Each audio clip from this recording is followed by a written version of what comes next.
turashimira buri wese Nous Imana remercions yashoboje kuza toute personne qui est ici muri iri teraniro rya mbere. dans ce premier culte. Reka namwe mwihe amashi menshi cyane Clamez pour vous kuko ni umugisha. parce que c'est une bénédiction.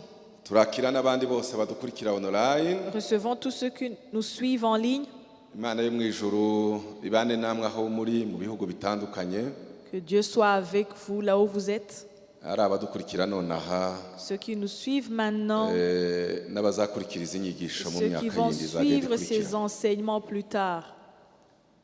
Kuko tubifitiye ubuhamya bwinshi, Parce que nous avons ce témoignage. kuko hari n'abagenda bakwibutsa inyigisho zagiye zibafasha no mu 2000 na. Parce que de ceux qui ont suivi les enseignements de 2002, 2003, 2004. Kubera ko ritukibwiriza paruwase Kimisagara hano. Parce qu'on ne prêche pas seulement la paroisse de Kimisagara. Isi yose bidukurikira. Nous prêchons au monde entier. Turasoma mu gitabo c'abacamanza. Nous allons lire dans Juge. Igice ni ca kabiri. Chapitre 2. Umurongo ni uwa mbere. Premier verset. Turageza ku murongo wa 15. Jusqu'au verset 15. Ndabasaba muraja kunkurikira nsoma kubera ko imirongo yose ntayivugaho. Vous allez suivre pendant que je lis parce que je ne veux pas parler de tous les versets. Kandi ntabwo byenda tujya kure cyane. Turajya muri ico gice gusa. Et nous allons rester dans ce chapitre. Nubwo hagira indi mirongo twakwifashisha umwuka agenda atanga. Même si on pourra utiliser d'autres versets, mais notre thème est dans ce chapitre. Hanyuma marayika w'Uwiteka ava i Gilugari aja i Bokimu arababwira ati nabavanye muri Egiputa mbazana mu gihugu nasezeranije basogokuruza nkababwira nti ntabwo nzaca ku isezerano n'abasezeranije. Ndasoma gusa mu rurimi rw'Ikinyarwanda, abandi babahaye umurongo musome mu ndimi mushoboye. Uwo ni umurongo wa mbere. Umurongo wa kabiri, namwe ntimugasezerane na bene ico gihugu, ahubwo muzasenye ibicaniro byabo, ariko ntimwanumviye. Niki catumye mukora mutyo? Gatatu, naje nico gituma mvuga nti sinzabirukana imbere yanyu, ahubwo bazababera nk'amahwa ahanda mu mbavu, kandi imana zabo zizababera umutego. Gice umurongo wa 4, marayika w'Uwiteka amaze kubwira Abisiraheli bose ayo magambo, abantu batera hejuru n'amajwi arenga bararira. Gatanu, aho hantu bahita Ibokimu batambira y'Uwiteka ibitambo. Gatandatu, nuko Yosuwa arangije gusezerera Abisiraheli, baragenda umuntu wese aja muri gakondo ye kuyihindura. Karindwi, Yosuwa kiriho, Abisiraheli bakoreraga Uwiteka no mu gihe cyose cy'abakuru basigaye Yosuwa amaze gupfa. Ndongera nsubiremo, Yosuwa akiriho, Abisiraheli bakoreraga Uwiteka no mu gihe cyose cy'abakuru basigaye Yosuwa amaze gupfa. Abo nibo bari bazi neza imirimo yose Uwiteka yakoreye Abisiraheli. 8, nuko yosuwa mwene nuni umugaragu w'Uwiteka apfa amaze imyaka 110.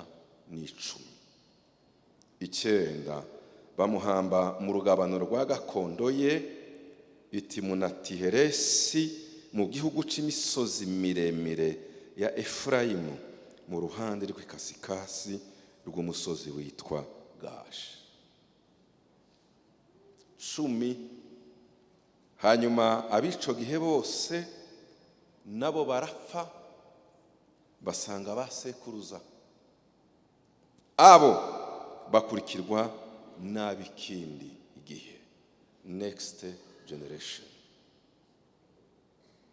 Bakurikirwa n'abikindi igihe nyuma ya Yosuwa gupfa n'abasaza babanye nawe bakoranye nawe, ni ngombwa ngo haze urubyaro rukurikira. Urubyaro rwakurikiye aribo Bibiliya yisaba ikindi gihe bakura batazi Imana,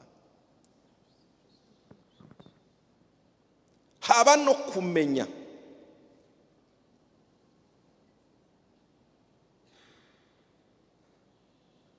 Imirimo yakoreye Abisiraheli, habe no kuruha bamenye.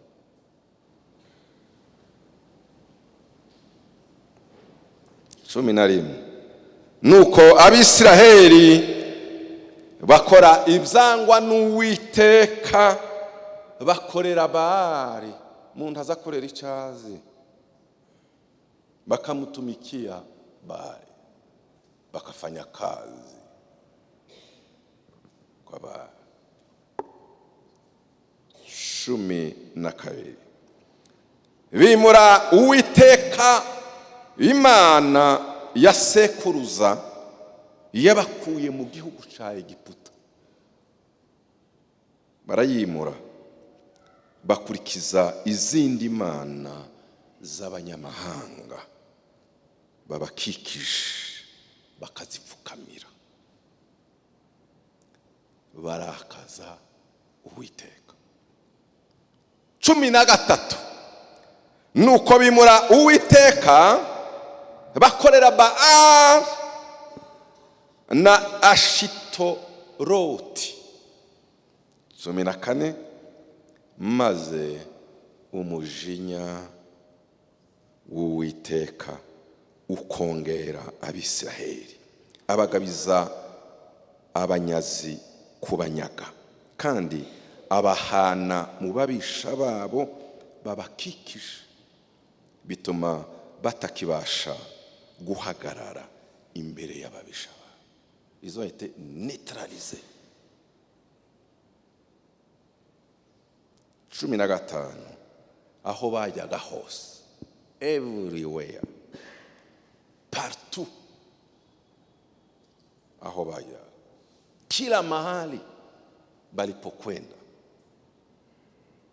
bazamuka imisozi, bajya mu mabara, banyura, bimuka bakajya mu ntara, everywhere.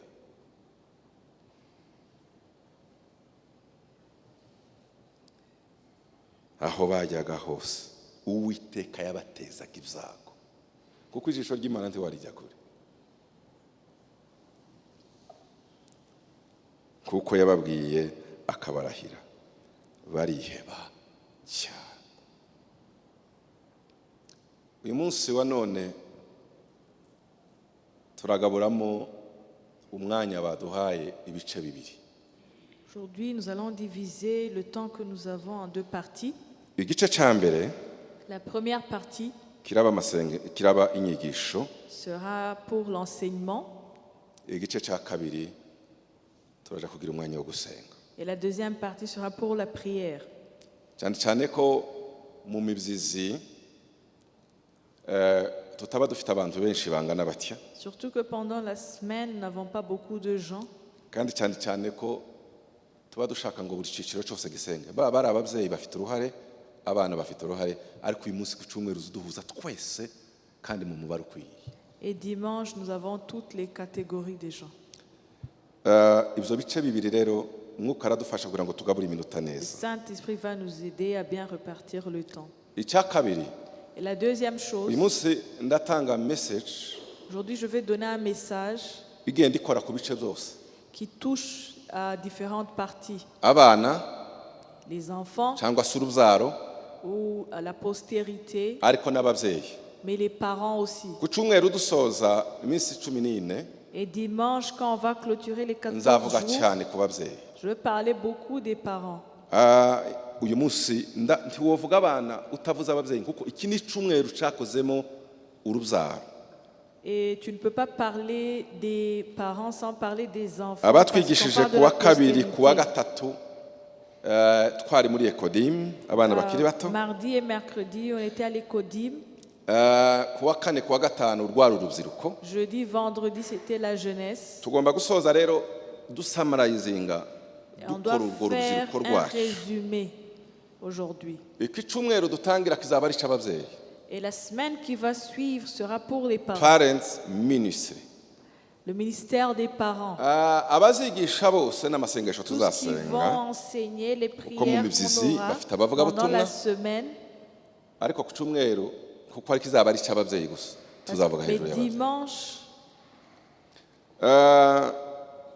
Ndavuga ibintu bigera kuri bitandatu je vais parler de 6 choses, tuvana muri iyi mirongo 15 twasomye des leçons qu'on peut tirer de ces kandi versets qu'on vient de ndabivuga lire. kuri teme yitwa kwakira umugabane wawe Et le thème, c'est recevoir ta portion cyangwa se kwakira umurage wawe, ou recevoir ton héritage, kwakira double portion. recevoir une double portion. Niyo mpamvu mwumva bireba abana cyane C'est pour cela que ça concerne beaucoup les cyangwa se enfants, urubyiruko cyangwa ou la urubyaro jeunesse, ou la postérité. ariko nabo ntibakwakira icyo batahawe. Mais ils ne peuvent pas recevoir quelque chose si les parents ne donnent pas. Kandi nituja gusenga turasenga muri ibyo bice ko ari bibiri. Et nous allons prier pour ces deux catégories. Nageze igihe rimwe cyo gutekereza J'ai pensé, kubera za crise zihari à cause de toutes les crises que nous avons, noneho ngerageza gutekereza ikibazo dufite mu gihe cy'uyu munsi cya none. je me demandais quel est le problème que nous avons aujourd'hui. Nsanga hari ibibazo bibiri Et j'ai vu deux problèmes kandi bituruka habiri. et qui viennent de deux endroits. Crise nini dufite muri societe cyangwa se muri church. La plus grande crise qu'on a dans la société ou dans l'église, kandi kirwanya mentorship cyangwa se kirwanya discipleship et qui cyangwa se lutte kirwanya uburere. contre le discipolat ou l'entraînement, la formation. Habaye crise ya model cyangwa modo cyangwa Il y se a une cyitegererezo crise de modèle. uko hari crise ikomeye cyane. Il y a une très grande crise. Abantu basigaye bibaza ngo ninde dukurikira ninde Les twiga gens se demandent qui est mon modèle. uko abantu baracanganyike Les gens sont confus. bava habaha bakabona ibi bava bakabona ibi Ils vont bava ici, ils voient no bageraho d'autres bakibaza choses, ils vont ailleurs, ukuri ils kuri voient d'autres choses et ils se demandent où est la vérité. hari crise ihari. Il y a une crise. Isi yacanze abantu. Le monde nous a confus. Noneho byanagera no mu rusengero kuko niho hakagombye kuba hatanga Et icerekezo. même dans l'église où on devrait avoir la direction, Ugasanga naho hamwe na hamwe bimwe na bimwe isi yarinjiye. vous voyez que le monde est entré dans l'église. Bandi bakagira ikibazo. Et les gens se posent des questions. Ariko hari ikindi kibazo gihari Mais il y a un autre problème kiri kubigishwa pour les disciples batacemera gutozwa. qui n'acceptent pas d'être formés. Babaye banajuwa. Ils sont devenus des gens qui connaissent tout. Bamenye kare kandi ntaco bazi. Ils pensent qu'ils connaissent, mais ils ne connaissent pas. Usigaye usoma baje gutangira umurongo bakarangiza Tu commences Utararanga. un verset, ils finissent wagira avant ngo même uravuga ngo que tu biriya finisses. turabizi. Et ils disent, tout ça nous connaissons. Ariko nta muntu wageraho yageraho sadatojwe. Mais tu ne peux pas arriver à un haut niveau si tu n'es pas formé. Gutozwa ni ikintu gikomeye. La formation, c'est quelque chose de très important. Muvuge ngo amen. Dites Amen. Mwongere cyane amen. Dites Amen. Gutozwa ni ikintu gikomeye. La formation est très importante. Abana bacu muza mwemera kwakira. Les enfants, acceptez de recevoir. nimuza mu rusengero mwemere Quand mwakire vous venez à l'église, acceptez de mugire aho recevoir. mwigira mugire aho mwitegerereza Et ayez des modèles. ngaho muri ibyo bice ko ari bibiri hariho crise ikomeye.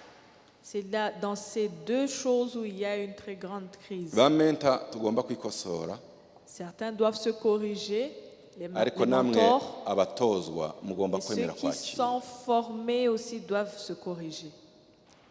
iki gice twasomye Ce passage qu'on a lu,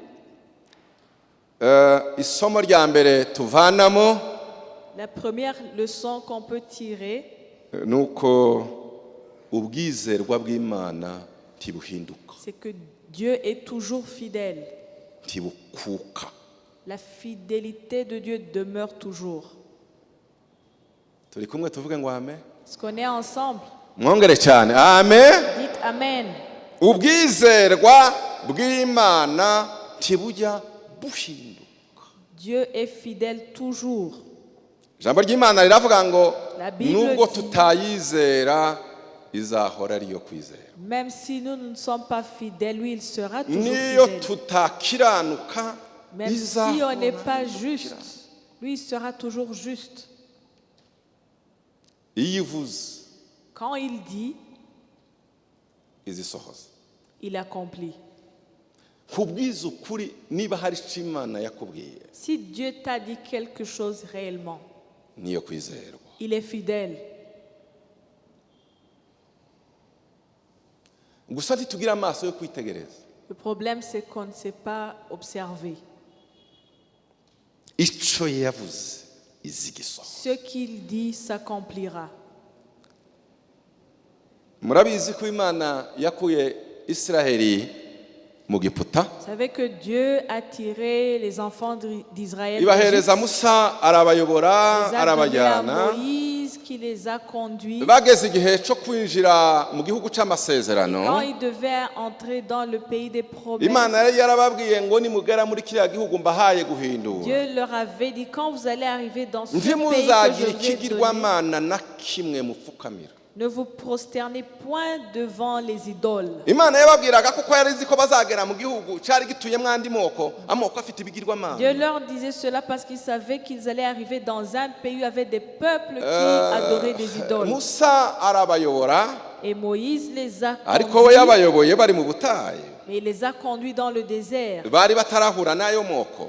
Ils n'avaient pas encore rencontré ukuye ces ko bagendaga peuples. bayahitana bayasenya Il a renversé tous ces peuples qui kuko umuntu rencontraient dans leur wambukije chemin. Isiraheli mu gihugu cy'amasezerano ni Yoshuwa. Mais c'est Josué qui a fait entrer les enfants d'Israël dans la terre promise. Imana ibwira Musa ati urira ku musozi nkwereka igihugu nari Et Dieu a dit à naragusezeraniye. Moïse, monte à la montagne, je vais te montrer le pays que j'ai Arangije promis à tes kukibona, ancêtres. Imana iramuhamagara Et imujyana après, Dieu l'a appelé. ngo irangize iramuhamba yonyine. Il est mort et Dieu l'a enterré. ngo irangize ibwira Yoshuwa ati sasa tsimbura Il a dit à shobuja Josué, uyobore. conduis mon peuple dans la terre promise. intambwe ya mbere yabikije muri Yorodani barambuka Et la bafata première Yeriko étape, ils sont entrés dans le Jourdain et ils ont abinjiza mu traversé. gihugu cy'amasezerano. Ils sont entrés dans la terre promise. atangira kubagaburira ubutaka. Il a commencé à leur distribuer la terre. kibereka mu bagabo bari baravuye mu gihugu cya Egiputa ni babiri gusa bambutse abandi bose Parmi n'abavuye mu les butayu. hommes qui étaient venus d'Égypte, il n'y a que 2 personnes qui ont Caleb traversé le na Jourdain. Yoshuwa. Caleb et Josué. muribuka ko Kalebu yasanze Yoshuwa aramubwira ngo wibuke ibyo Musa Souvenez, Caleb yavuze est tukiri allé mu vers butayu. Josué et lui a dit, souviens-toi de ce que Moïse a mpereze dit. Heburoni yanjye. Donne-moi Hébron.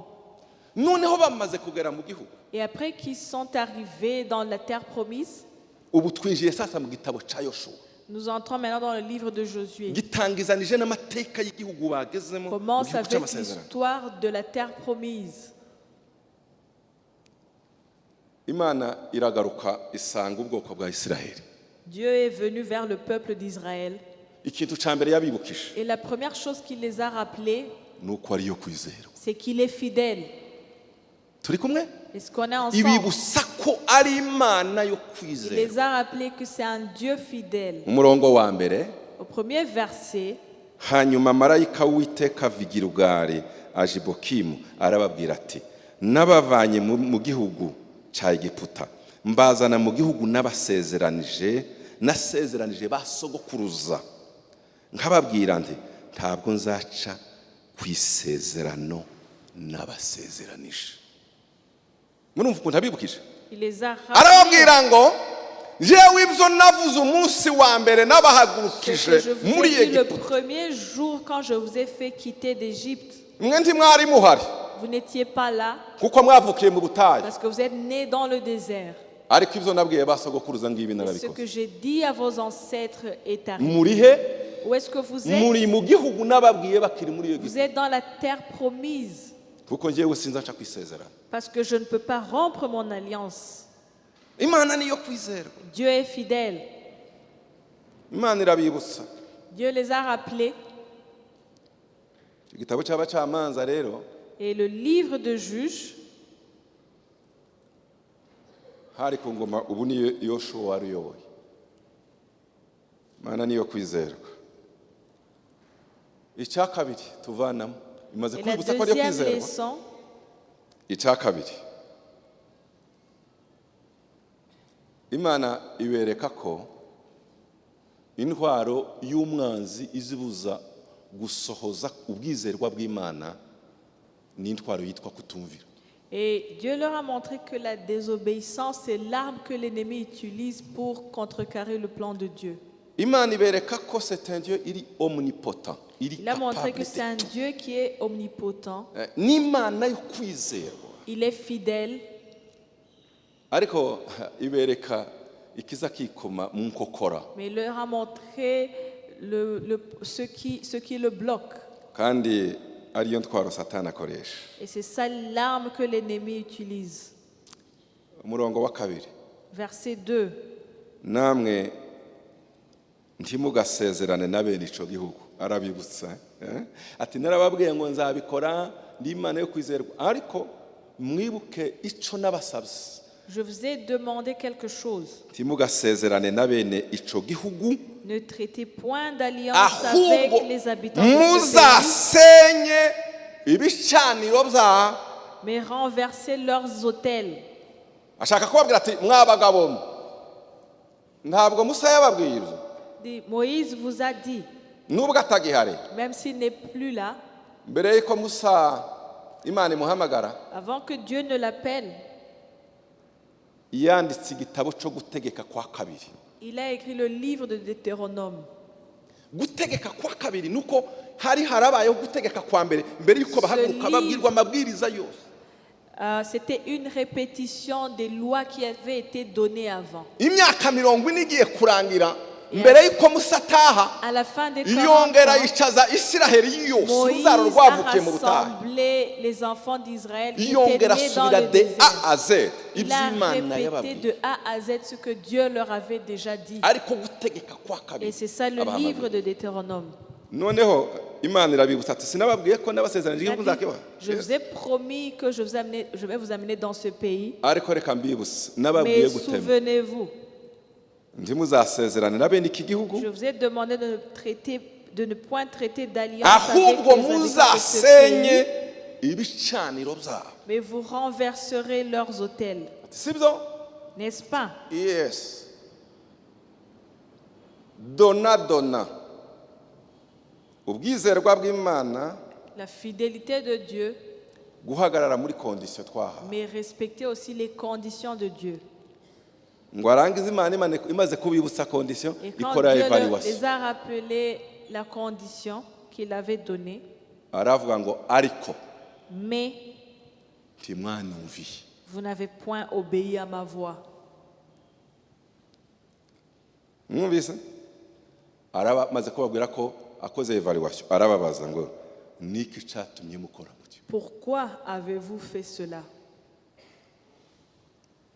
Imana igiye kubereka ko tizinanirwa gusohoza amasezerano. Je vais vous montrer que non seulement je suis fidèle, Kandi mu ruhande rwayo tinaniwe ishoboye byose. ce n'est pas qu'il n'est pas capable, Ariko kutumvira kugira ingaruka. mais la désobéissance a une conséquence. Kuko kwitambika imbere y'ubushobozi Parce qu'elle n'ubwizerwa. bloque la puissance de Dieu. Hari igihe abantu baza bavuga ngo Parfois, les gens se disent, imana yarambwiye Dieu m'a dit ceci, ariko ibyo yambwiye ntiyabisohoje. mais il n'a pas accompli ce qu'il m'a dit. Imana ko izivuga ngo urubyaro rw'abakiranutsi ruzakomera. La Bible dit que la postérité des Non, justes c'est ko sera rutakomeye. puissante. Pourquoi je ne suis pas puissant? Imana ntihinduka. Dieu ne change pas. Gusa uzarebe Seulement regarde nimba umusozi witwa kutumvira si utaritambitse la imbere y'ayo montagne masezerano. qui s'appelle la désobéissance n'est pas devant toi. Si uko Imana inaniwe, Ce n'est pas parce que Dieu n'est pas capable, ariko uza utinda ku cyo Imana yavuze. mais il faut voir ce que Dieu a dit. Turi kumwe muvuga ngo haleluya. Si on est ensemble, dites Alléluia.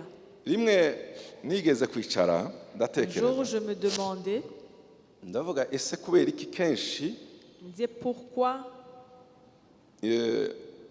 iyo nigisha buriya tuba tugera igihe tukikora evaluation auto evaluation quand Kuki j'enseigne, après je fais une tuza auto-évaluation. dushimangira cyane nza numva Imana ishaka kumbwira cyane gushimangira icyo dusabwa kuruta icyo Imana Pourquoi yatubwiye. nous insistons beaucoup sur ce noneho hamwe que ndaroha Dieu nous ndibaza ese demande? sinzi amenya ubuntu bw'Imana nzangira ngo ubukristo Est-ce que c'est buzabeshwaho parce que n'imbaraga je ne connais zacu pas ugeze igihe umutwe la wanjye grâce de watekereza Dieu et tout? ariko umwuka aransobanurira Mais le Saint-Esprit m'a expliqué. arambwira ngo iby'Imana yavuze Il m'a bihora ari dit, intact ce ntibiza que bihinduka Dieu a dit ne changera nta jamais. nacyo wabikoraho. Il n'y a rien Pe- que tu puisses faire ahubwo sur wewe ça. uze usoma bibiliya numara gusoma Mais quand tu lis la ntukaze Bible, utinda cyane kuririmba amasezerano t'attarde uzuvuga ngo pas ese sur les aya masezerano promesses. kugira ngo nyasingire mais njewe waransaba demande-toi, iki qu'est-ce que je dois faire pour avoir ces promesses? C'est naho tout. niba uri kuririmba amasezerano Mais chanter à propos des promesses, utashakishije kabe gato gusa umenye ngo si si Imana tu ne iransaba sais iki pas uzayaririmba ntayo ce que uzabona. Dieu te demande ou la condition qui est là,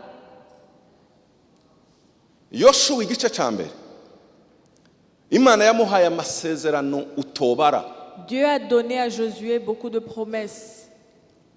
menshi ntawe uzahagarara imbere yawe Plusieurs umuntu wese promesses. uzagira gusa Personne ne aho se tiendra uzakandagira devant hose toi. Partout tu vas arriver sera ton ngo territoire. et irangize tout. iramubwira ngo ariko Mais il lui a dit, mais ikirenge cyawe kizakandagire muri iyi jambo kitaje ibumoso cyangwa iburyo que kuko ton musenga. pied reste dans la parole, ne va ni à droite ni à gauche.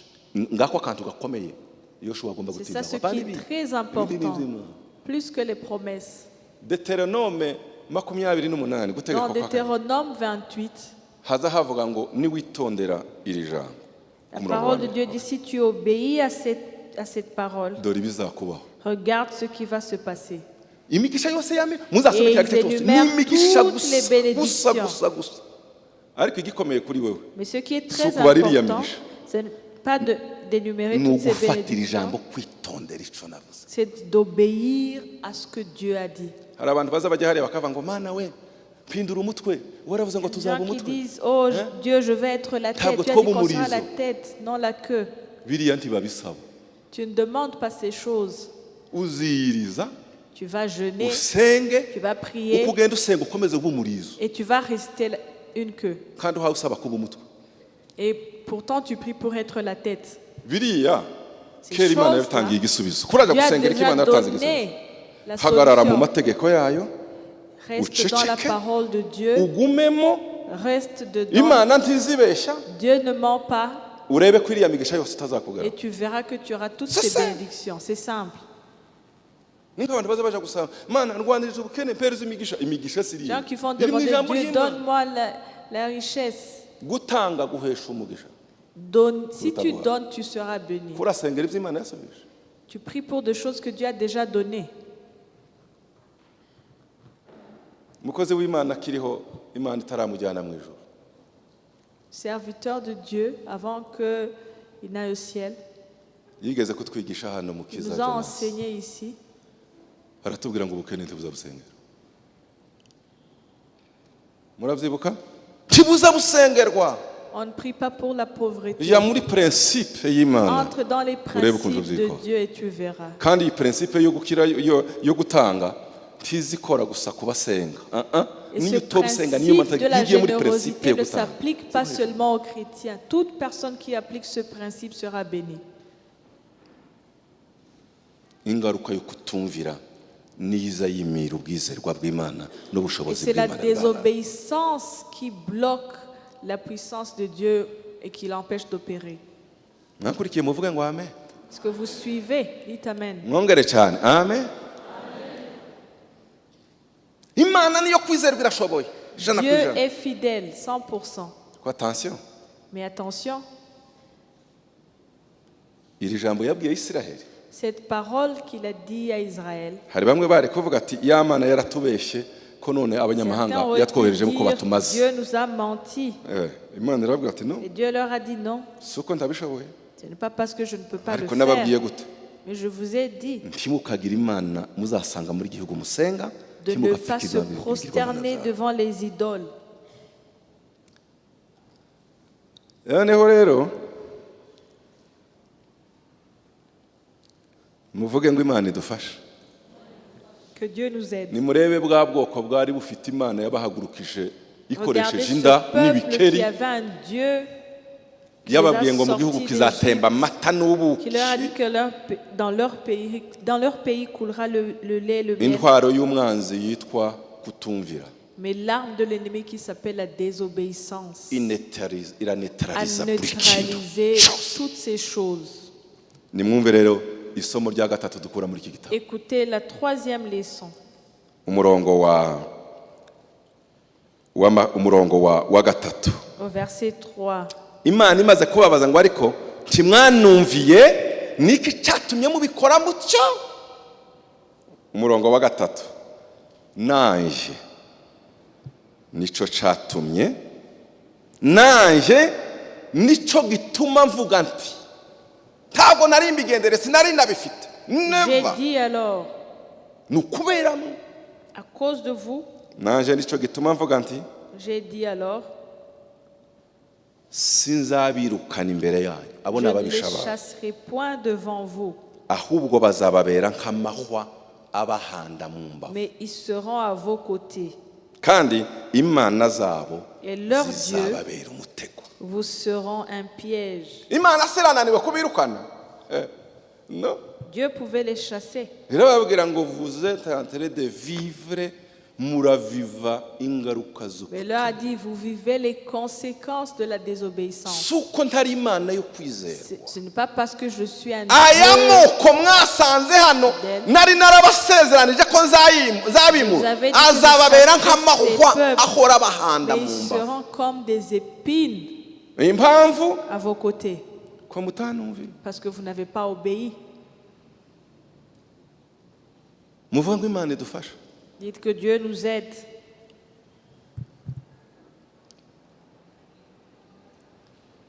Icya kane, La quatrième chose, Imana yo kwizerwa. 2, intwaro mbi izihagarika ikanetraliza imbaraga z'Imana gukorana ukutumvira. Dieu est 3, fidèle. De la désobéissance neutralise le plan de Dieu. kutumvira kugira ingaruka bihagarika Et iby'Imana la yasezeranye désobéissance a une conséquence. n'ubushobozi bwa katuranze bugahinduka ubusa. Icya kane rero, Et la quatrième chose, byose biva kuki? Nuko hatagaragaye imbaraga zo gutoza. et tout ça c'est parce qu'il n'y a pas de formation. Mwana neza, icya kane cyabyaye biriya nuko kutumvira no kuzana ingaruka zabaye ku bwoko habuze imbaraga zo gutoza. La raison pour laquelle il y a la désobéissance, c'est parce qu'il n'y a pas eu de formation. Kandi Imana irabigaragaza, Et Dieu le montre yerekana ko kudatoza ari ikibazo gikomeye. que ne pas former les prochaines générations, c'est un problème. Umurongo wa karindwi, Au verset 7, Bibiliya iravuga ngo Yosuwa akiriho Abisiraheli bakoreraga Uwiteka, no mu gihe cyose cy'abakuru basigaye Yosuwa amaze gupfa, abo nibo bari bazi neza imirimo yose Uwiteka yakoreye Isiraheli. Naratangaye ngeze aha ambo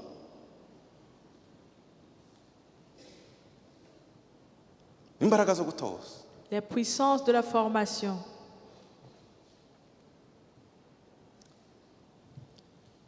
Amen.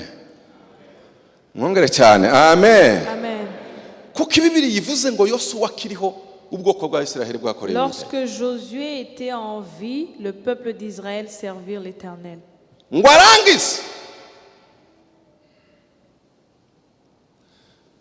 apfa mbere y'abasaza bari bamukikije, Il abo est muri mort generasiyo avant les yiwe bari gens de sa bamukikije génération.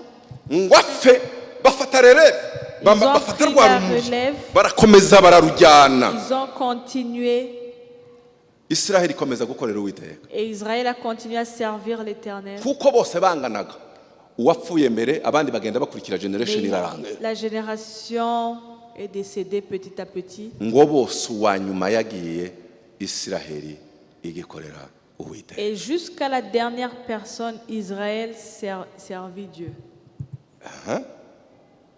Awa ambo nituzajya dusoma ibintu tuba tubyumva. Why? Pourquoi? Pourquoi? Kwa nini?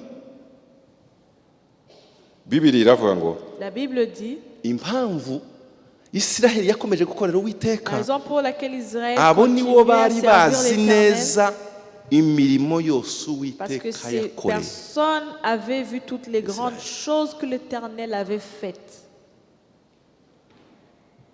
Amen. Amen. Mureke mbereke. Je vais vous montrer. Muracankurikiye? Est-ce que vous suivez toujours?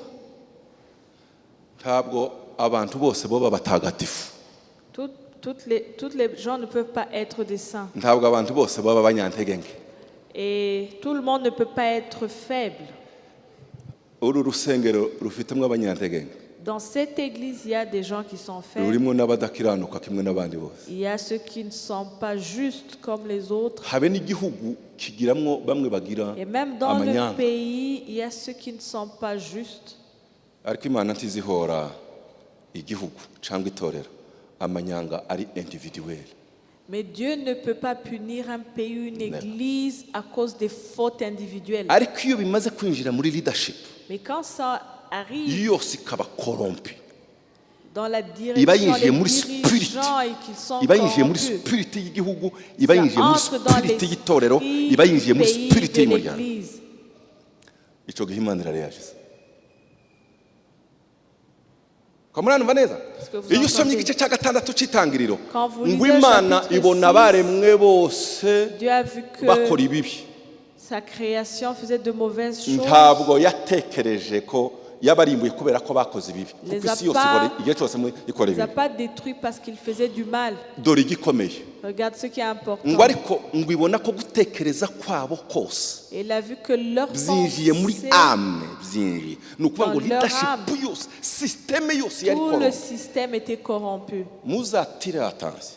Tirez attention. Isi yogora ibyaha. Isi yokora ibyaha.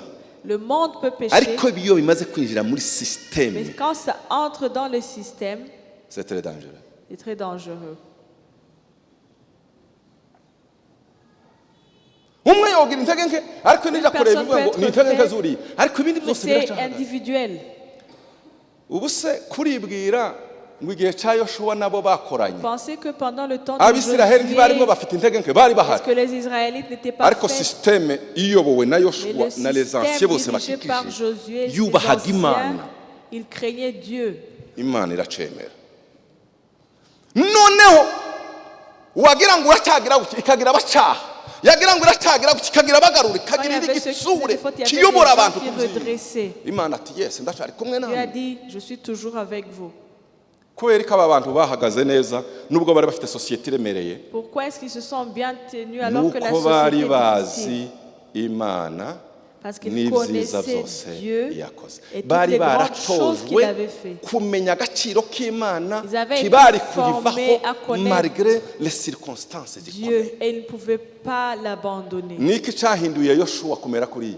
Qu'est-ce qui a fait que Josué La devienne comme generation. ça et sa génération? Nuko Musa C'est parce que Moïse yayoboye ubwoko a dirigé le peuple, ariko ategura n'abamutsimbura. mais il a aussi préparé la génération qui allait suivre. Bibiliya izivuga ngo Yoshuwa yageza Musa yageza aje mu ihema Moïse allait dans la tente, akinjirana na Yoshuwa. il entrait avec Josué. Yoshuwa akumva ukuntu ahaye agenda aganira. Et Josué voyait comment N'Imana. il parlait à Dieu. yazamuka ku musozi Quand kugira il iminsi mirongo montait ine à la montagne, akagenda akicara ku musozi panda 40 il jours. s'asseyait, il restait à la montagne pendant Yoshuwa 40 jours. yinjiranye nawe mu gicu bicaranye Et akaza yumva Josué ukuntu était aganira avec n'Imana. lui. Et Moïse parlait avec Dieu. yaje guprononsa discours Quand il allait prononcer un discours, amanutse cyangwa agiye guhana quand Yoshuwa il akamuhagarara allait iruhande punir, Josué était là. akaza afata ibyemezo ahaye areba Et il voyait comment il prenait des décisions.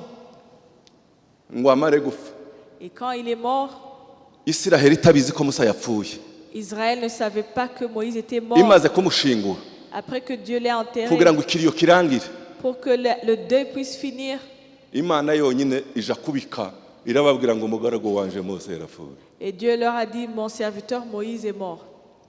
ngo arangize ibwira Yoshuwa Il a dit à Josué, kuko atahagurukije abandi pourquoi il n'a pas demandé aux autres?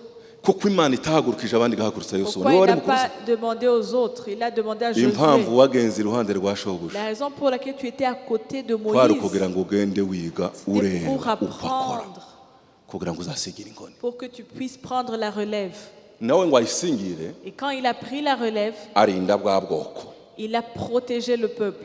arabuproteja Il l'a unaniranye protégé. akamukubita inkoni ugize gutya akagarura sisiteme iraraninga Le igenda muri système bwabo était bien, il fonctionnait bien. ngo akiriho nabo babanye Et pendant qu'il Ubwoko était en buratekana. vie, et Imana les ikomeza gens kubisha. qui étaient avec lui, il n'y avait pas de problème. imbaraga zo gutoza La puissance de la formation zagaragariye muri Yoshuwa na les anciens qui a été vue dans Josué et les anciens. bamenteninga Ils système ont maintenu le Musa yari système yarashize que Moïse avait établi. tuvuge ngo haleluya bafata systeme barayirinda Ils ont maintenu le système. ica gatanu Et la cinquième chose, ingaruka zo kudatozwa les conséquences du manque de formation. iyo usomye umurongo wa 10 n'uwa 11 12 13 Quand vous lisez le verset 10, 11, hanyuma 12 et 13, abico gihe bose nabo barapfa basanga basekuruza abo bakurikirwa n'abikindi gihe new generation next generation toute cette génération fut recueillie auprès de ses pères et il s'éleva après elle une autre bakurikirwa génération n'abikindi gihe nimwumve bakura batazi Imana qui ne connaissait point l'Éternel. haba musari ikinyarwanda iyo kivuze ngo haba nuvuga ngo nta n'inkuru haba no kumenya imirimo yakoreraga abisiraheli Ni ce qu'il avait fait en faveur d'Israël. habe no kumenya Il n'inkuru ne connaissait rien. 11 nuko abisiraheli bakora ibyangwa n'Uwiteka Les enfants bakorera Baali. d'Israël firent alors ce qui déplaît à l'Éternel. kubera iki bakoreye Baali Pourquoi ils ont servi Baal? kuko nta yindi mana bamenye Parce qu'ils ne connaissaient point d'autre Dieu. ntibigeze bamenya n'imirimo Imana Ils yakoze n'ont jamais connu les œuvres de Dieu. ntibigeze bamenya n'inkuru y'iyo mana Ils n'ont jamais connu l'histoire de Dieu. c'est automatique c'est normal que ça se passe ainsi bahita bakorera iyo babonye Et ils ont Parce que servi le Dieu qu'ils voyaient. ibintu byaracanze mu mutwe ndimo Ces medita choses ndibaza m'ont vraiment embrouillé. ni gute uyu mugabo ya maintenance system Comment est-ce que cet homme a ariko abo maintenu le yareze système? yamara kuhava Mais après qu'il ntibamenye soit imirimo y'Imana. parti, la génération qui a suivi n'a pas continué. 12 bimura Verset Uwiteka 12. Imana y'abasekuruza yabakuye muri Egiputa bakurikiza indi mana n'abanyamahanga babakikije bakazipfukamira barakaza Uwiteka Mungu akakasirika nuko bimura Uwiteka bakorera Baali na Ashiteroni ahangaha tubonye ingaruka zo kudatoza On voit les conséquences du manque de formation. nari nashakishije teme titre yayo shaka kugira ngo mzitirire Yoshuwa J'ai essayé Ariko de chercher ndabireka. un titre. Yoshuwa yari umugabo uzi kurwana Yoshuwa yari umugabo uzi kurwana Josué était un grand Yoshuwa yari umugabo wari ufite igitsure gikomeye il y avait beaucoup d'autorité. njyewe hari ahantu nza mvuga ko Yoshuwa agomba kuba yaragize akazi gakomeye birenze Musa. Je pense que Josué avait une tâche plus difficile que Moïse. Impamvu ni iyihe? Pourquoi? Musa yarwanye na Farawo, Imana Moïse s'est irayintervene. battu contre Pharaon, Ariko bavandimwe, kugira ngo winjire igihugu wagombaga kurwana bakirimo ukabatsinda. mais pour C'est rentrer ça? dans la terre promise, tu devais vaincre. Icya kabiri, wamara kubajugunya hanze devais wagombaga les sortir du kugiprotesha. pays, tu Kuko devais kugitsinda ntidari protéger. bihagije. Utakirinze baragaruka Si bagifata. tu ne protèges pas, ils vont revenir. Icya gatatu, Et troisièmement, wagombaga kugabura abaturage ukabagaburira devez igihugu. distribuer la terre de ce Abantu pays. bagize imyaka 440 batagira ubutaka Les bageze gens mu qui ont gihugu fait plus de 400 bagenda kubona ans, parcelle, umwe ils ashaka habitent kubona dans za un famu, pays, undi ashaka kubona aho yubaka. ceux qui veulent Umururumba faire wabo faire. bantu wagombaga kuba ufite igitsure giteye Tu ubwoba. dois avoir une grande autorité pour Utagira diriger ces ubabarira gens. nubwira ngo fie babandi bafite imbaraga bagera Il y a ceux tukamwinjira qui na muri voulaient nkoni. prendre plus que les Kata autres. kata we pale. Yari umugabo ufite igitsure. C'était quelqu'un qui avait beaucoup d'autorité. Ariko ahugira muri ibyo Mais il a passé son temps dans cela. yibagirwa ko umunsi umwe azapfa. Il a oublié qu'un jour, il allait mourir. Ntiyagira umugenda iruhande nguko Il n'y avait personne à côté de yagenze lui iruhande rwawe. qui pourra prendre la relève.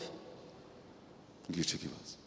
C'est ça le Ngo amare problème. kuvaho Et quand il est crise. décédé, il y a eu une crise. Muzamwumva yarateguye nde? Qui est-ce qui l'a préparé? Ko Musa yakoze agahangana na Farawo ariko azamerera nka Elisa. Eliya Comme Élie et yageze igihe Élisée, agiye gucika kugenda aja quand kwiyahura Imana iramubwira Élie ati allait "Puh! partir, Dore Dieu lui a ubwenge dit, bwe uriyahuye ngiye gupfa aho urapfuye se usigiye ndivyo naguhaye à qui subirayo." est-ce que tu vas laisser ce que je t'ai donné? Imana iramushushubikanya imusubizayo kandi De so yagiye gukora la niki ramener. ugende wimika uzagusimbura. Va chercher celui qui va te remplacer. Ashiraho Elisa. Et il a mis Élisée. Elisa ngo Eliya ngo agiye kugera aramubwira ngo double portion uyimpe Quand il ati allait nubona partir, ngiye. Élisée a dit qu'il veut une double portion. Elisa atora Gehazi kugira ngo nawe azasingire. Et Gehazi Élisée arayoba a pris Géaz pour Kudatora undi. le succéder, mais il n'a pas pu. kugira ngo azasingire ya double portion yawe yakiriye. Pour recevoir la Acika double intege portion. cyagira umuntu atora. Mais il n'a pas pu le faire. Israheli irarira abonye Elisa agiye gufata wari amagare n'amafarashi arapfuye we tusigaranye nde Qui est-ce qui va aramubwira ngo rester? kubera ko ntawe nsize nyine Parce que ngiye je ne laisse kugusigira umwambi. personne. abwira umwami wa Israheli ngo fata umwambi ushize ukuboko rasa nawe arasitata ati wari gutsindiye urasa myinshi kurashemike nicyo nari gusigiye nta kindi ngo bamukubiteho intumbi amagufa yaramuzura kuko imusozi nta bari bahari basigaye.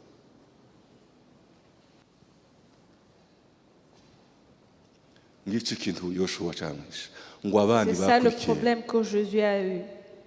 babaho batazi Imana. Le peuple, la génération qui a suivi ne connaissait pas Dieu. Tuzaba intwari ariko twibuka bazasigara inyuma. Nous devons être des héros, mais on doit se souvenir de ceux qui vont rester. Namwe bana Et vous, les enfants, muza mwibuka gusingira souvenez-vous de recevoir, ikoti ry'aba Eliya de prendre le manteau inkoni y'aba Musa d'Élie, du bâton de Moïse. kuko nimutayisingira Si vous ne le prenez pas, ibizakurikira hanyuma bizaba fiasco. ce qui va suivre après sera un fiasco. Soza icya gatandatu tuje Et la gusenga dernière chose, avons compris, kuko ibyo nasezeranije bigomba gukoreka iyi minota 10 isigaye. Ubwiza bw'ibyakozwe bigaragazwa n'abariho.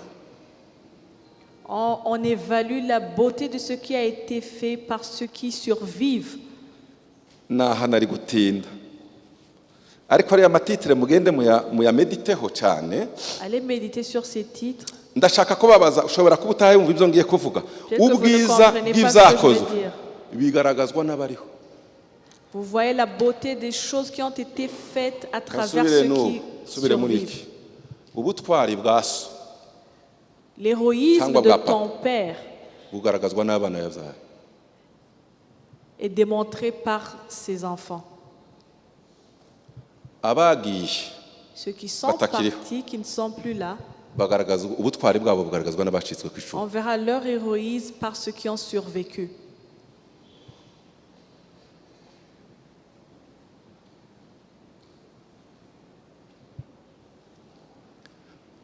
muvuge ngo amen. Dites Amen. Nimwumve iri somo kugira ngo abari aha bose mwumve neza. Écoutez très bien cette leçon. 14 Verset maze umujinya w'Uwiteka ukongera Abisiraheli abagabiza abanyazi kubanyaga kandi abahana mu babisha babo babakikije bituma batakibasha guhagarara imbere y'ababisha babo. Aho bajaga hose Uwiteka yatezaga ibyago kuko yababwiye akabarahira bariheba cyane. Mureke mbabazi, ubwiza bw'ibyakozwe bigaragazwa n'abariho. Ceux qui sont vivants, c'est eux qui peuvent démontrer la Imyaka beauté de ce qui s'est passé avant. yose Yoshua yayoboye Isiraheli Toutes les années où Josué a dirigé le peuple d'Israël, yabagaburiye amasambu il les barubaka a distribué les na terres, Heburoni ils ont kare construit, barayifata ku bitabanaki Caleb barimo a pris Hébron, igihugu kiratorwa ubwoko bwa Isiraheli burakomera et les enfants d'Israël étaient forts. ngo amare kuvaho Après qu'ils soient partis, kuko atatsimbuwe n'abatuma ubwoko parce buhagarara mu qu'il n'y mahame avait pas y'Imana quelqu'un pour prendre la relève, bayoboka Baali ils se sont prosternés Imana ivana mu devant kuboko Baal. maze ababisha barabinjirana Et Dieu a permis que leurs bakama ennemis babakubita kuva ku puissent nzara entrer. bakarangiza ya midugudu yose bama bayitatanya yose Ils barayisenya ont irashe. démoli toutes les villes qu'ils avaient Mbabazi. construites. Imvune ya Yoshua iracamaze iki? Et à quoi sert l'effort de Josué? Niba imidugudu bari barubatse yongeye Si kigarukamo les n'abanyamahanga villes qu'ils avaient construites ont été démolies, imidaturwa bari barimo bakongera bakayitura babandi kuko Imana yabatatanije Isiraheli ils ne yose pouvaient plus ikabakubita ikabatahana. vivre parce que Dieu les a éparpillés partout. Ni ukuvuga ngo iterambere ryose ryari ku ngoma ya Yoshua Ça veut dire ryahindutse que ubusa tout le kuko développement qui était ritarinzwe là pendant la n'abari période de bagize Josué était gute vain. abamusimbu. Parce que ceux qui ont suivi n'ont pas pu Ikizana sauvegarder imbaraga cela. ni ikintu cya continuité. La continuité, c'est ça qui amène la Ushobora puissance. kubaka ibikomeye mu gihe Tu cyawe peux construire des choses utagira abasiga pendant ton bazabirinda temps, bigahinduka mais si tu umusaza. n'as pas des gens pour Ni préserver ukuvuga ngo ces agaciro k'ibyo choses, wasize elles vont être démolies. kazaheshwa agaciro n'abasigaye babitsimbuye. Les gens qui vont venir après toi, c'est eux qui vont donner la dushobora valeur. kuyobora totale. kimisagara Nous pouvons diriger Kimisagara tukayirindira mu mahame y'ijambo et garder l'Église dans les principes de la parole de Dieu. nitumara gusaza tuvuyeho Mais quand on ne sera plus là, kandi ntihakiri imyaka myinshi et ce ne sera pas pour longtemps, nitutagira bumvise si on n'a pas Umutima. certaines personnes qui Bumva ont amahame. reçu ces principes, ibyubatswe imyaka myinshi ces choses qui ont été construites pendant longtemps bizasenyuka mu mwaka vont être démolies juste dans une année.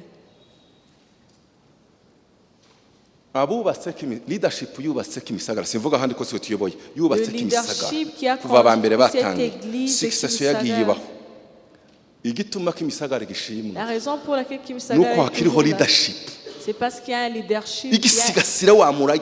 qui préserve cet héritage. Ubu ndi mwozana barevera babaye mbere ngo mubare amateka yabo ntayo mukibona. Vous ne pouvez pas Bishoboka. voir l'histoire de ceux qui sont venus avant.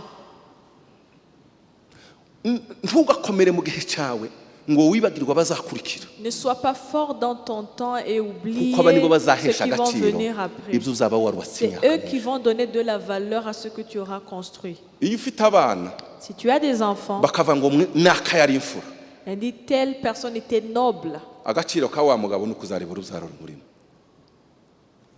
Ubu njyewe iyo banitegereje bazava ngo ni mwene kashaje Rudigi wa Siriwa. Quand on me regarde, on dit Mwana le neza fils de tel. noneho banitegereza bakavuga ngo sha iso yasize umugabo Et dit, ariko mbaye ah, umugabo ton père, il a laissé izina un rya homme. data ryasibangana kunda babwira ibintu nshaka kumwumva. Iyo urimo turera youth On next regarde generation la jeunesse. twaza tubagira gutya mukagenda mwigira gutya. Et quand on vous dit de passer ici et vous ne voulez pas, Umurimo wacu si ugukomera mu gihe cyacu, umurimo Non. wacu ni uwo kubakomeza kurusha. œuvre, ce n'est pas d'être fort, mais de Ugomba vous kwakira umurage. affermir pour que vous recevez l'héritage. Twajyanye muvuga ngo haleluya. Est-ce qu'on est ensemble? Dites Alléluia. Gukomera kwa metere mucyo na madame si uko ari uko bakomeye cyane kandi murabazi muri leta. La puissance de Maître Moutier et son épouse, Si cyo gikomeye cyane muza mureba Arno c'est n'abarumuna be voir leurs enfants. Papa Gerard hano Papa izo Gérard, yakoze n'umugabo muramwumva parmi les choses qu'il a ukomera fait, we kuzakomerera muri Boris n'abandi bose sa grandeur sera dans Boris. sinshaka kuvuga mwebwe mwese Je ko ne veux pas nta parler mwanya de mfite. tout le monde tuza ici. dutekereza cyane kuri next On doit generation. penser à la génération qui va suivre. ariko twabaye bizi Mais on est très occupé. kandangizera aha tanga Je urugero vais clôturer ici. intsinzi y'umukino w'agati umukino w'agati barawukinye Dans le ni jeu bande du bakinye umukino relais, w'agati qui Mwese sont mwarawukinye. joués au relais? hari abantu bazi kwiruka Il y a cyane des gens qui cyane savent courir. ariko reka nkubwire Je vais vous dire, intsinzi izituruka mu kumenya gupanga la victoire vient de savoir ba comment bandi biruka buhoro organiser nibo les... baza babanza Ceux qui Eh. courent lentement, noneho c'est eux qui uwanyuma vont uza commencer. gukora recuperation y'ibintu byose Mais celui byakererewe qui va récupérer niwe à baza la bakurasa fin hariya doit être rapide. ni ukuvuga yamara kubona ko uriya wa nyuma niho finali ivugira yagize urya ugenda nk'umuyaga La aza yama dernière agenda asibasiba personne. bijya byose by'abarya bitonze bose akama bisibasiba yamara bwa nyuma ngo pa akaba arabatanga intsinzi ikaba ya twese ariko iyo agati gatakaye hasi Mais si le tusingiriza bâton uriya tord et Muba que tombe et mutsinzwe tu mwese. ne donnes pas l'autre, tu as perdu. ndashaka kubabaza ngo ese ako gato ufite mu kuboko ufite ugasingiriza Est-ce que tu as quelqu'un pour prendre la relève? imana izaturinde muri kimisagara Que Dieu nous aide à kubura uwo Kimisagara, dusingiriza gato qu'on ne Ariko puisse barahari. pas avoir quelqu'un pour prendre imana la relève. izaturinde mu miryango Que Dieu nous aide dans nos kubura uwo familles dusingiriza gato pour qu'on puisse avoir quelqu'un pour prendre la imana relève. izarinde igihugu Que Dieu nous aide dans ce pays, nubwo twogira intwari zikomeye même si on a de grands héros, bazahora nabo basingiriza qu'on ait toujours quelqu'un pour prendre la relève. twisubireho ushobora kumbwira ngo se batoza gute Et tu vas te demander comment est-ce qu'on forme. muzabivugaho gutaha Je veux parler de cela la prochaine hari igihe fois. urubyaro rushobora kuba rwakwigira gutya ariko ntiruza ruyoberwa amahame y'ubumana wababwiye n'imirimo imana yakoze mu muryango La postérité peut ne pas marcher comme tu veux, mais elle saura toujours les principes de Dieu que tu as mfite communiqués. abana mfite abana J'ai des enfants. nzabaha byenda ubuhamya Je veux donner un si témoignage. uko bose peut-être. bamwe bagenda kuko nifuzaga Ce n'est pas hari aho bagera nabo que tous ils bagatekereza allaient izabo comme je voulais, ariko inzangire ngiye nkababwira basha mais je leur dis toujours, nimubanze muvuge ubuhamya mwatanga ati papa turabizi nubwo ibi ngibi bizotunanira ariko tuzi amahame ils connaissent les ugenderaho principes. barabizi bazi hari n'ibizo batoruha bancisha mungu waje ari hariya muzamubaza bazi neza Ils connaissent bien. haba naho noba ndagi barabizi neza kuko hari igihe ndamabwira iki cyose iki n'urugamba nababwira sinurubagura ngo bace intege ariko mba mbereka imana Je leur uko montre yagiye ihagarara Dieu. iherezo dukore byinshi ariko ntitwibagirwe gutanga On gato peut faire beaucoup de choses, mais n'oublions pas de passer la relève. muhaguruke dusenge Nous turasengera allons nous ibintu mettre bibiri debout et mu prier minota dusigaranye dans le ibintu temps qui bibiri nous reste. icyambere dusengera La muracankurikiye première muvuge ngo chose- haleluya mwongere cyane haleluya Amen. gusenya imbaraga zose zibuza ababyeyi gutanga umuraye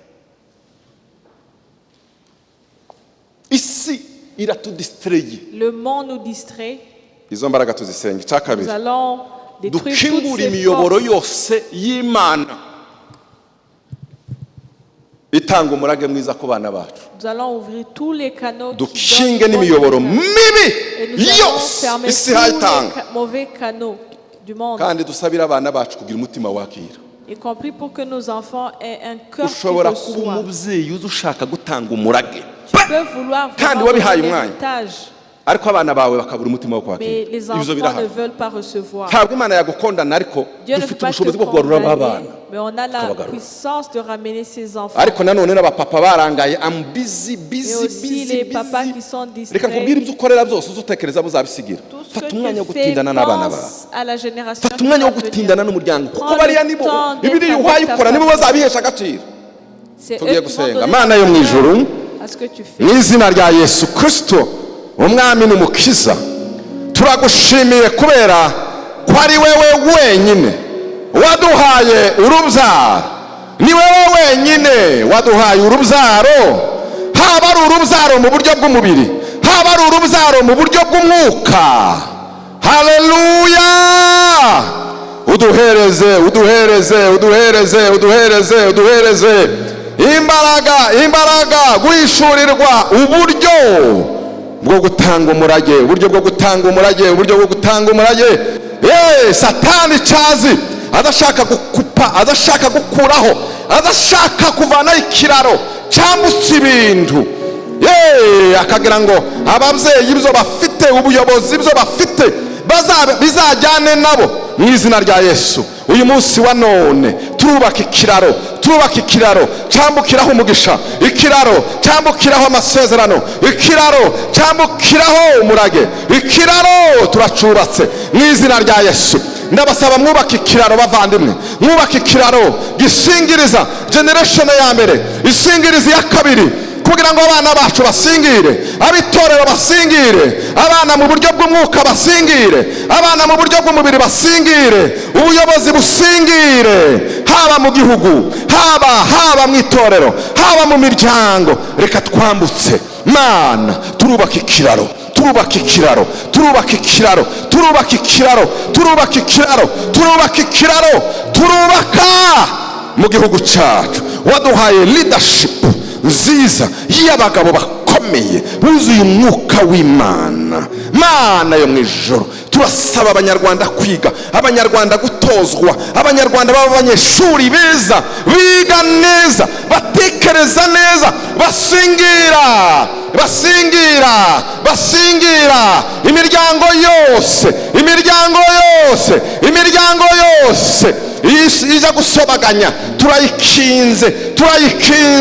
turayikinze imiryango yose yinjiriramo ibindi bitari ibyawe, ibindi bidahesha agaciro, iyo yose turayikinze mu izina rya Yesu. Mu gihugu cyacu turasengera itorero ry'u Rwanda, turasengera Restoration Church mu izina rya Yesu. Turubaka ikiraro cyambutse umurage, ikiraro cyambutse umurage. Turasengera amatorero yose ku isi, haba muri Amerika, haba mu Burayi, Aziya, Australia, hose Afrika. Ikiraro, leadership irera, itoza, isingiriza katika jina la Yesu. Tunainua jina la Yesu. Anabashakaya hebaya shaka haya ya baba haya kala pa haya la fire mu izina rya Yesu. Turasengera imiryango, abapapa, abamama, turubaka ikiraro mu miryango, ku babyeyi n'abana basingire, barebera abapapa abafite umurage mwiza, basingire panga ya lafoye. Turasabira ababyeyi kuba icyitegererezo, batanga umurage wo gukiranuka, abana bamenye Imana yabase, bamenye Imana yabasekuruza, bamenye Imana, abana bacu bamenye Imana, basingire imyaka twakoreye, izina ryawe twakoreye ubwami bwawe. Reka abana bacu basingire agati, basingire uwo murage, bigane, bakandagire mu birenge by'ababyeyi babo, bagenda neza, bakiranutse mu izina rya Yesu. Mu izina rya Yesu ni wowe duhamagaye, Mwuka Wera. Ntabwo tuba tuganira inyigisho zingana gutya zijyanye n'umuryango ngo tubisiga. Turasabira imiryango ya Kimisagara, abapapa ba Kimisagara, abamama ba Kimisagara, mu izina rya Yesu. Turasabira urubyiruko rwa Kimisagara, abahungu n'abakobwa, au nom de Jésus, kugira ngo impinduka zigaragare, kugira ngo abana bacu bazadukuba inshuro kabiri, bazasingire double portion, bazaturuta inshuro nyinshi, haba ari muri leadership y'itorero, haba ari muri leadership y'imiryango yabo. Bazaba ababyeyi bafite kalite kurusha base n'abamama, babe abayobozi beza kurusha babayoboye imyaka yose, kubera ko ibyo twakoreye imyaka myinshi n'igihe kinini n'ibyo twagokeye mu miryango yacu, agaciro bizagera n'abazaba barasigaranye agati. Urakoze kuko umurage ni ikintu gikomeye. Dutekereze, utuvane mu burangare, uduheze gutekereza new generation cyangwa se next generation. Dusabiye ba Elize, dusabiye ba Elisha, dusabiye ba Yoshua mu izina rya Yesu, dusabiye ba Timoteyo, kugira ngo bazaba abantu bakomeye, abahungu n'abakobwa b'imbaraga.